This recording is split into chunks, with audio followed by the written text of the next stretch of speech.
Cordell Volson is out for the year, and the Bengals' need at guard is just underlined by Cordell's impending absence.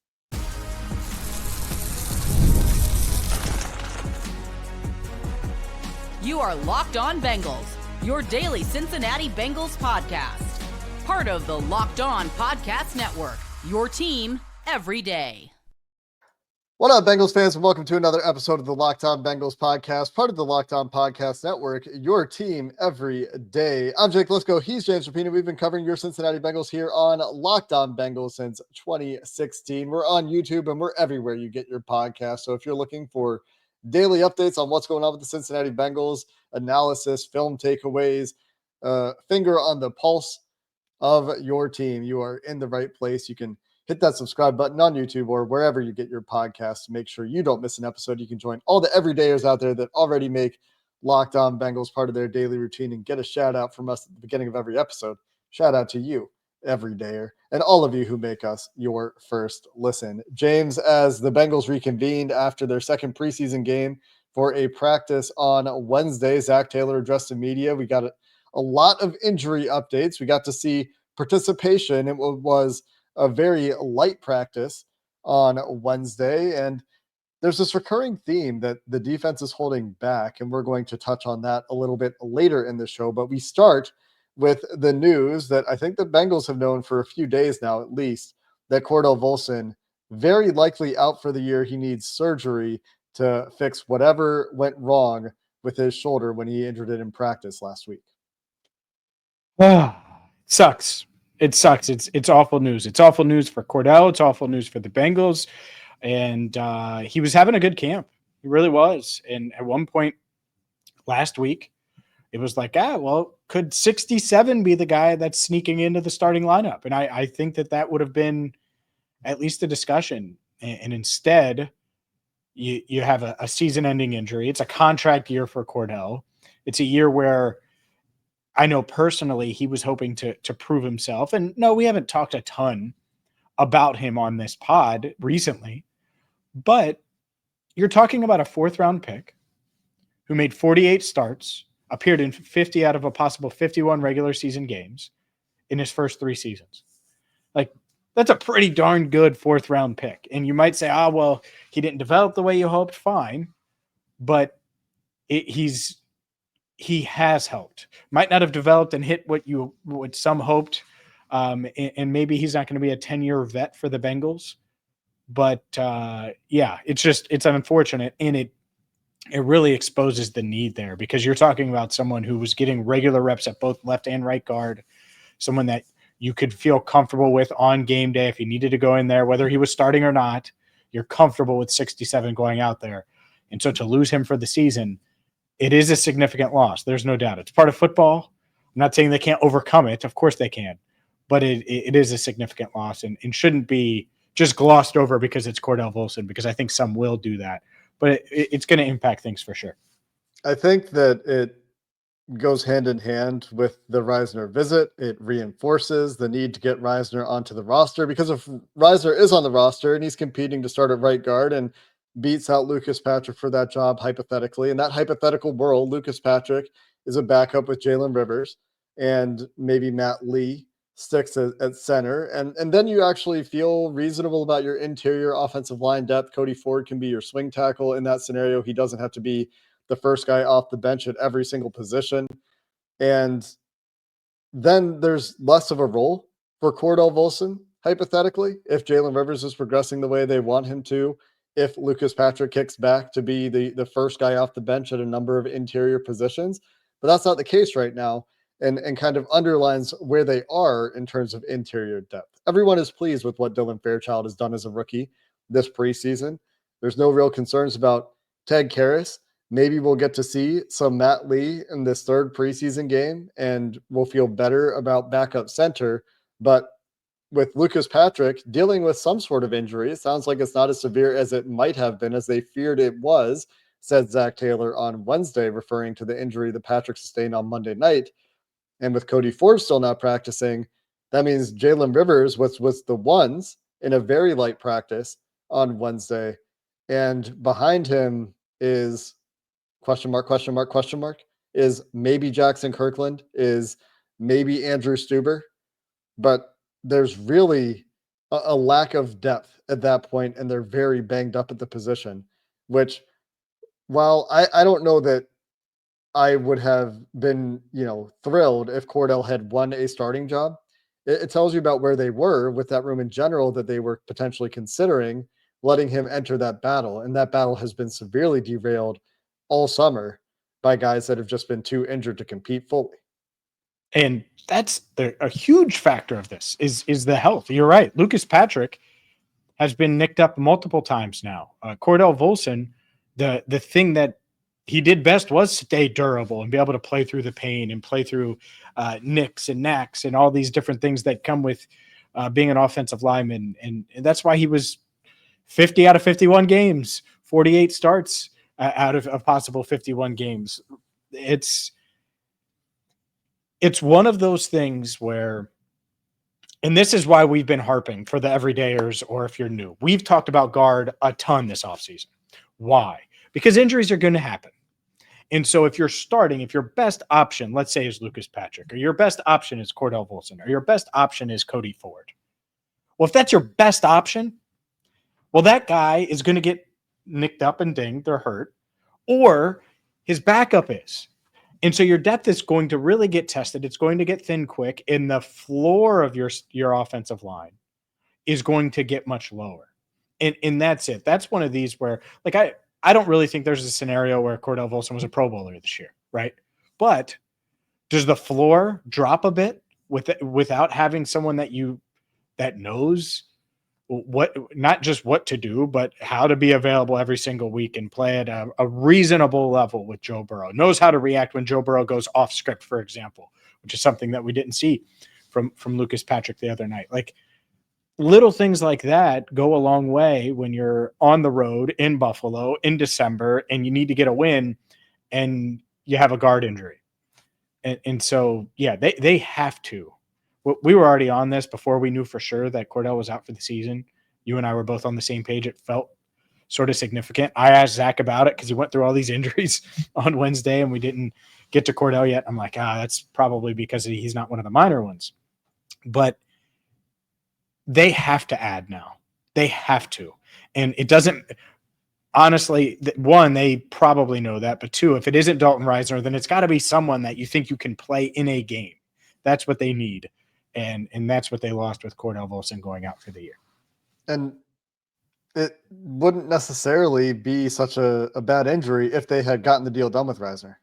Then I would still feel fine about their interior depth, assuming Lucas Patrick was going to be healthy in a reasonable time frame. Cody Ford is day-to-day. It sounds like they're not worried about Cody Ford by the time the regular season rolls around. Then we'd be talking about tackle, and we'd be talking about looking for waiver claims as swing tackle, because right now Cody Ford is really the only option. And I mean, we've talked about this many times on this podcast over the last couple of years. I think hypothetically, Cody Ford being a backup in multiple positions is fine. I think that I would rather have somebody else a little bit better in the tackle role specifically. And we haven't really talked a ton about the swing tackle spot because of the turmoil at guard and the injuries at guard and the performance issues at guard and the plans to try all these different things at guard, throwing everything at the wall to see what sticks. And then eventually we get the Risner visit and then he leaves town without a deal. So we'll see how that shakes out. We've also talked about numerous other guard options. Shaq Mason, a James Rapien favorite. We talked about potentially the trade outlets. Bring them in there. Shaq attack. Jake, Shaq attack. Let's go. Whatever. I'm not moved by it, but sure, like, it's probably better than what they have for depth, right? So do literally anything remains the ask at the guard position to try to shore it up, as right now, behind the starters, which for now I guess includes Lucas Patrick, it's Cody Ford and a bunch of question marks. And that's even Jalen Rivers. Believe a little bit in Jalen Rivers. Yeah, and that's still a question mark. Like, what you have to say, it's one thing to be like, oh, well, yeah, Jalen Rivers. It's a whole nother thing to be like, all right, well, Lucas Patrick or Jalen Rivers. Go block Myles Garrett week 1. I mean, yeah, the The difference game- is that Jalen Rivers right now is in a backup role and not like Cordell Volson thrust into a starting job right away, right? Sure. And that's totally fine with Jalen Rivers making the team and going there. But yeah, I'm uneasy. And hopefully the Bengals are uneasy enough to get a deal done, whether it is with Dalton Risner. It still could be. Or someone else to bolster their offensive line. We'll cover the other injury updates. There's a lot of injuries to get to. We also have to get to the defense because they're just holding back, Jake. They're just holding back. That coming up next. Oh, yeah, that's me laughing. And this video is brought to you by FanDuel, where FanDuel, it's America's #1 sports book. And August 26th, well, it's officially FanDuel Futures Day. That's soon. It's really soon, less than a week away. A brand new holiday for football fans who live for bold predictions and preseason hunches. For just 24 hours, FanDuel is giving you deals on NFL season predictions. So whether you're calling your MVP, eyeing a long shot division winner, or ready to crown your Super Bowl champ, boom, before week 1 even kicks off, this is your moment. And I don't know about you, Jake, but if you get a little Kobe to Shaq Mason, little Joe to Shaq Mason, well, then maybe those Super Bowl odds, you feel a little bit better about them on FanDuel. Visit the FanDuel app today and start planning your futures bets now, because Futures Day is one day and one day only. FanDuel, play your game.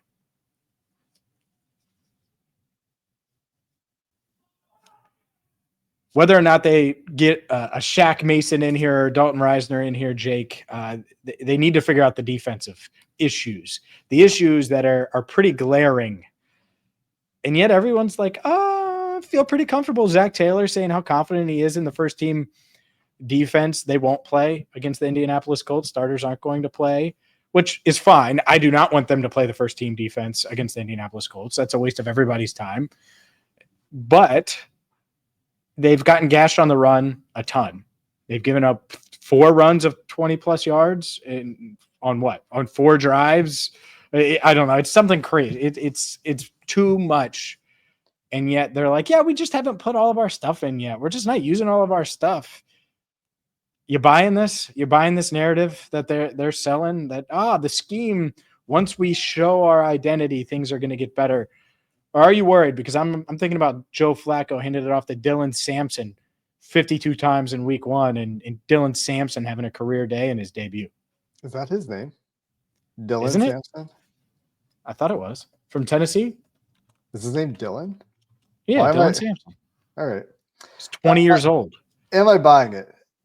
He's 20 little years bit. old. But not entirely.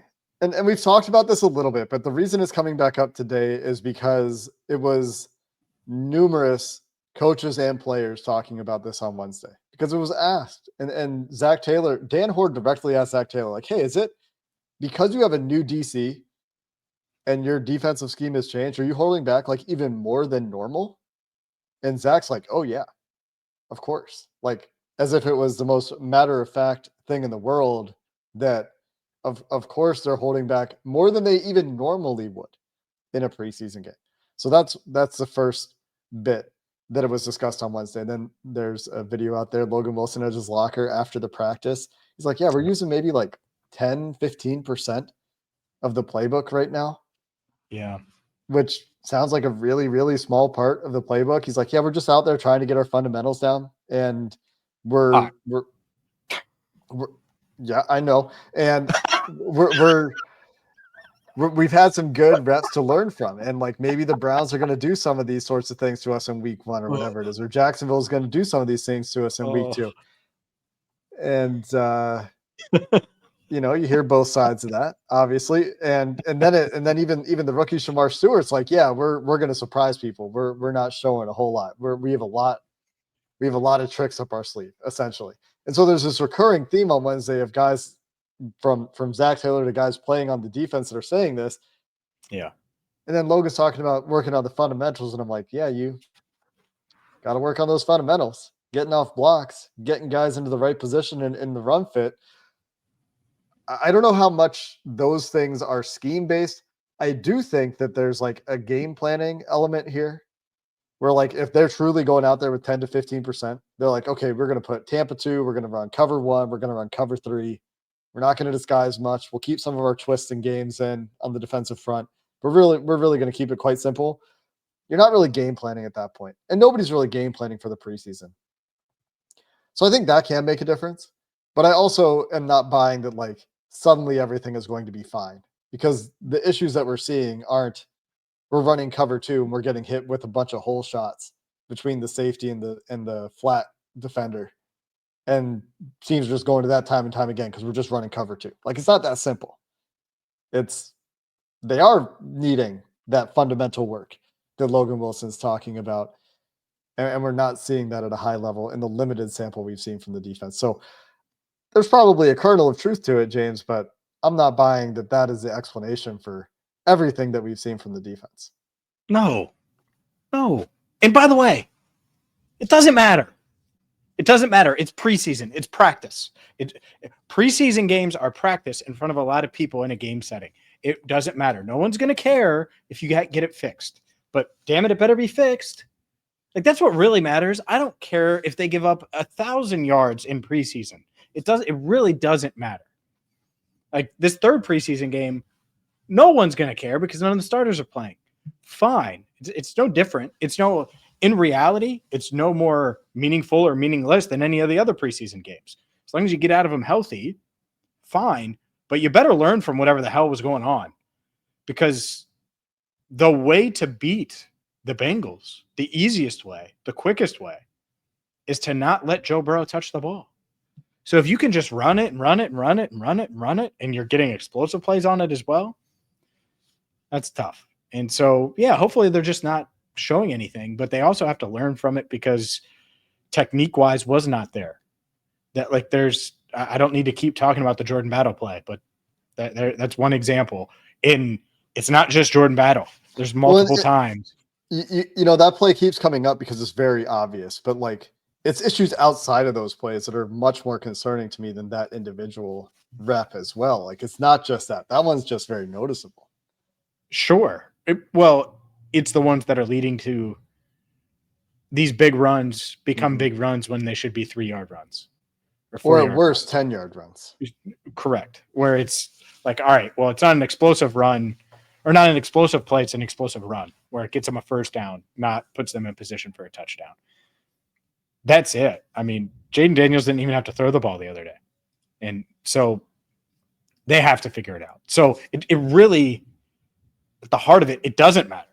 It doesn't matter if it's because they're showing stuff or not, but it better be fixed on September 7th. So who cares? Like, I get it. You hold back, but guess what? Everyone's going to see everything you do on September 7th. And then the whole league has that film. So it's not, I get it. You want to catch Cleveland off guard a little bit. Fine, but it better work. It better work. It doesn't matter how, but it better. So that's ultimately what it comes down to. And like Logan, he talked today, and there's plenty of people that are like, oh, is 55 washed? Is he washed? I don't care if he looks washed in the preseason, but he better not look washed on September 7th. That's when it matters. By the way, Chase Brown had an insane catch on Logan in the end zone today. I don't know if you saw it. Dan Horde got a really good video of it. I don't know if he's posted it yet. I've not seen it yet. Okay. I don't think Logan is the biggest problem on the defense right now. I don't think any of the starters have looked particularly good, but I don't think Logan is – people are looking at him because this idea is out there that maybe he's lost his stuff, and maybe he has. Maybe we get to the regular season and it gets exposed, but I'm not really at that point yet. I think that a lot of things have gone wrong, and it's not just Logan. I think Logan knows what he's doing. He's in the right place for the most part, or is trying to be in the right place, and things around him are not happening that are making him maybe look a little bit worse. But well, again, we'll see when the games start counting and all this stuff matters, like you said. But the issues are having with just massive holes in the running game. Like, you got to stop the run to have fun. A saying that I heard this week, an old football adage that I had not heard before. And when we've heard this team talk about it, like, you want to get into pass rushing situations, you got to stop the run. And until you can stop the run, teams are just going to run it on you. And you're going to have to deal with that. So they do have to find a way to be better in that phase of the game. And we'll see if the schematic and game planning advantage that they've been holding back for these preseason games shows up and matters to start this season, because we're going to be talking about fast starts again. And that narrative is going to come back as we lead into that week 1 game here real fast. Yep. Speaking of It has to fast happen. starts, a bunch of guys progressing, making their way back onto the practice field that would be beneficial to have if the Bengals are to get off to a fast start in 2025. We'll get into all those injury updates to finish the show next. Today's show is brought to you by Monarch Money. Most people can't name all of their financial accounts or even what they're worth, whether it's 401ks, properties, or investments. And when you don't have the full picture, you can end up leaving money on the table. That's why Monarch Money exists. It's an all-in-one personal finance tool that helps bring your entire financial life together in one clean, easy-to-use interface on your laptop or on your phone. You can take it with you on the go. It's football season. It's busy. Well, Monarch does all the heavy lifting for you. You can link all of your accounts in minutes, see clear data visuals, get smart categorization of spending. You finally feel control of your money without ever touching a spreadsheet. Once Trey's deal's done, well, guess what? He should get Monarch Money already, so he can keep all of those nice things in order. Maybe the Bengals should get it, Jake, so then they can have the Trey allotment in one, and then you have the Joe, and then the Jamar, and then don't let financial opportunities slip through the cracks with Monarch Money. Use code LOCKEDONNFL at monarchmoney.com in your browser for half off your first year. That's 50% off your first year at monarchmoney.com with code LOCKEDONNFL. Many injury updates, James. A big one that we talked about earlier, Cordell Volson out for the year, but a lot of outside of that progress for the most part. A couple guys considered day-to-day. Andre Yosevach didn't practice. Drew Sample came out of the game a little nicked up. Zac Taylor said that he's day-to-day right now. Said that he, along with Mike Gesicki and Miles Murphy, could play this weekend if they needed them. Obviously, they won't play. The starters will not be playing. But what were your big takeaways as you listen to the many, many injury updates outside of Cordell? We've spent enough time on Cordell in the guard spot. Yeah, well, I think it's great that Mike Gesicki's progressing. I watched him catch a few passes from Joe Burrow for the first time in a while, and it was a walkthrough practice. It was not a real practice, but still a progress for Mike Gesicki to see him out there. Jermaine Burton was out there, so that's pretty noteworthy just to have him back in the mix. I would expect him to play on Saturday. I would also expect Matt Lee to play. He was out there. He's ramping up. You hinted at it earlier, and I think ready to go. And it's important. I think it's important for him because he just hasn't played a lot of football. And so getting him ready to go with the regular season looming is important because I do think he's going to be center too. I don't think that's necessarily a battle. Seth McLaughlin got in briefly the other day. Maybe it becomes one, but no, I expect Matt Lee to start on Saturday and hopefully take a big step forward so he's game ready for week 1. Yeah, he hasn't been able to do team drills really throughout the entire preseason, throughout all of training camp. So if he's going to be able to play, and that is indeed the plan, hopefully it works out that way and he's back out there at full strength. And then we'll see if it does turn into a bit of a competition in game 3 or not. It is an opportunity for them to get him and Seth McLaughlin a lot of snaps if those guys are available to do so. But we still saw a ton of Andrew Rame in preseason week 2, and I don't think he's in competition for anything. So whether or not a competition emerges on Saturday, we'll see. But it is very positive news to hear that Matt Lee has a chance to play this weekend. Outside of that, mentioned Lucas Patrick's injury, not as severe as they thought in the game. They're worried about him in that day-to-day bucket. Dax Hill, Zac Taylor very pleased with where Dax is, has no concerns about him being ready for week 1. Looks like that Leon Hall role might be in store for Dax. That'll be something very interesting for those of us that are really into how these guys are being used to watch in week 1. You mentioned Jermaine Burton back at practice, BJ Hill getting into 11 on 11s. That was the plan according to Zac Taylor as he ramps up for the regular season a little bit. Cody Ford still day-to-day. You mentioned him still dealing with an injury. Geno Stone sounds like he's working his way back as well, and they're not anticipating any of these things going into week 1. So outside of Cordell Volson, right now it seems like they're in pretty good shape heading into week 1 from a health perspective, James. Like if Yep. these guys progress as expected, and then very soon, the big question, much louder than these injury questions, is there's nothing necessarily pressing outside of guard, which is pressing from an injury perspective that they're going to have to address, is going to be the Trey Hendrickson situation. Not that we planned on talking about Trey Hendrickson, but very soon, Joe said the last week or two going into week 1 is when this will pick up. That's going to be the story that is going to be all eyes, because we keep having these trade reports. Today it's Wednesday. It's the Raiders supposedly being quote unquote front runners, which implies that there's a race, which I'm not so sure there is.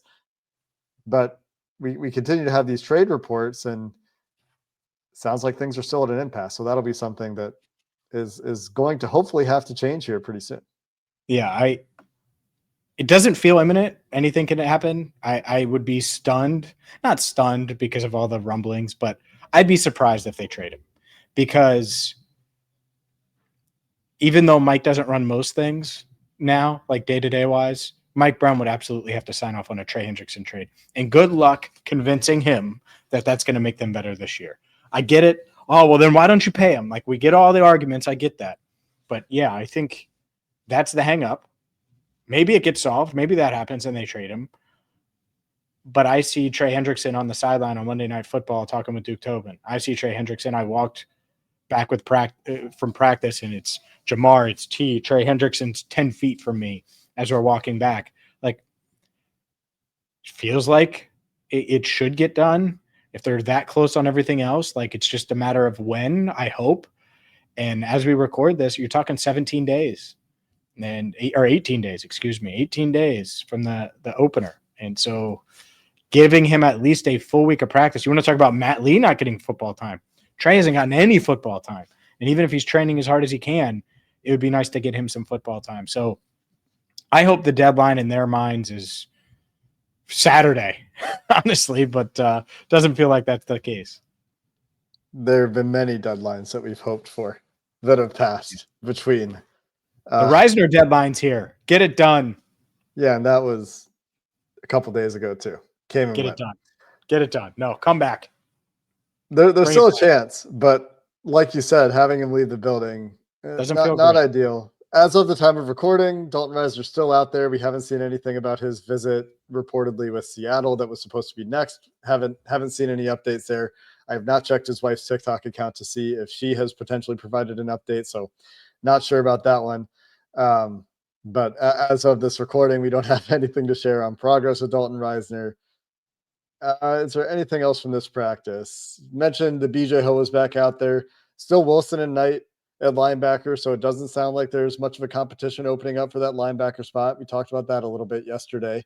And Zac Taylor did give Demetrius Knight a little bit of a vote of confidence during his pre-practice presser on Wednesday. Secondary still Dax, Cam Taylor-Britt, Josh Newton, Jordan Battle, Geno Stone, so no real changes there.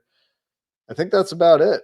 Do you have DJ anything did else? not participate. Yeah, DJ was still nicked up, I believe. DJ Turner, still yeah. considered dated. Yeah, that is one injury that we hadn't gotten to. So good call there.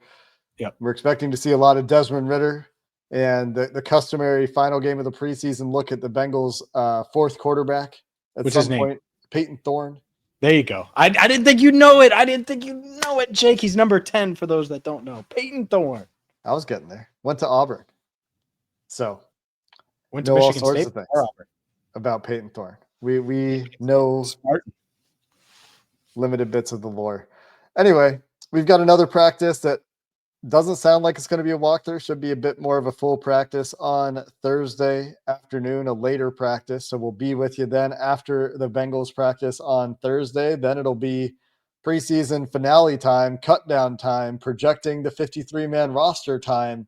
And those are the exciting bits left we have as training camp is wrapping up. Until then, next time, thanks for listening to this episode of the Locked On Bengals podcast. Hoo day, and have a good one.